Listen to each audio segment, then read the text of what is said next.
voici l'entrée des joueuses sur le terrain. Sous les applaudissements, nous allons monter une discussion 150 supporters qui font le déplacement. Benzana, les Dijonnaises encore à l'attaque avec Roth qui retrouve le 2. Oh la assistante. Oh là là, quelle occasion.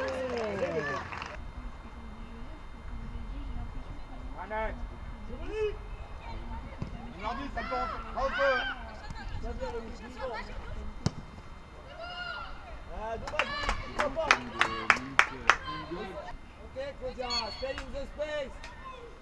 Le corner, c'est encore le second poteau, la sortie de Pungacheni. Renbuska sur son côté droit qui transmet à Abdou, il n'y a pas de hors-jeu. Abdou qui tire à côté. Quelle occasion pour les Dijonnaises. Plus haut. Oh, l'interception d'Anel Le Moguedet qui ouvre son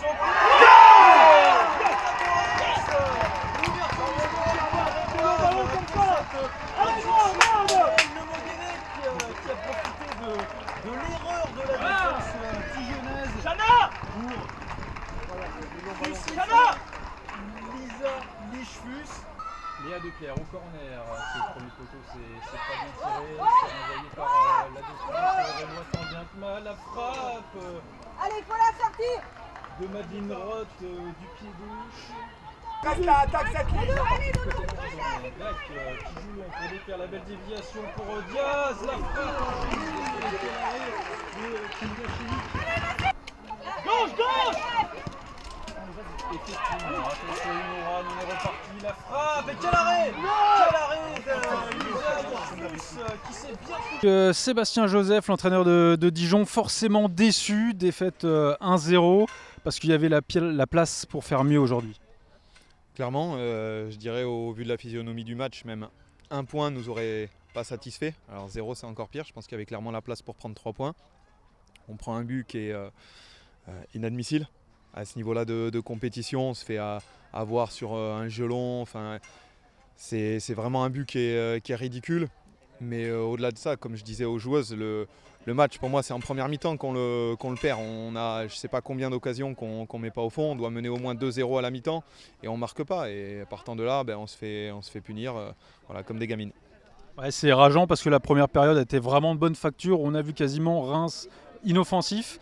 Et finalement, à l'arrivée, ça fait encore une défaite après le nul frustrant face à Lille la semaine dernière. Ça fait beaucoup. C'est clairement ça. Après, la première période, elle est bonne si on marque. On a une maîtrise du ballon. Je ne peux pas dire que voilà, on ait fait un mauvais match. Mais à partir du moment où on ne marque pas ces occasions et ces temps forts, et voilà, comme la semaine dernière, on a des opportunités qu'on ne met pas. Alors, semaine dernière, c'est encore différent parce qu'on prend des pénaltys inexistants, mais ça, c'est comme chaque saison. Mais là, je dirais, dans le match d'aujourd'hui, on doit nous marquer. Sur coup de pied arrêté, sur des phases de jeu, on a des 1 contre 1, on a des ballons qui sont à 2 mètres de la ligne qu'on ne met pas au fond. Partant de là, c'est compliqué de gagner des matchs. Sur l'aspect offensif, qu'est-ce qu'il a manqué dans les dernières minutes, notamment pour amener plus d'occasions, d'occasions franches, surtout en seconde période? Il y en a eu beaucoup en première, un peu moins en seconde. Qu'est-ce qu'il a manqué pour aller arracher ce nul au final? Des occasions, je dirais, je ne sais même pas si on peut s'en créer plus. Après, c'est de la détermination dans les duels, comme je disais à l'instant, quand on a des ballons qui sont à 2 mètres de la ligne et que c'est toujours notre adversaire qui arrive à gagner ce duel-là et à sortir le ballon plutôt que nous de le pousser au fond.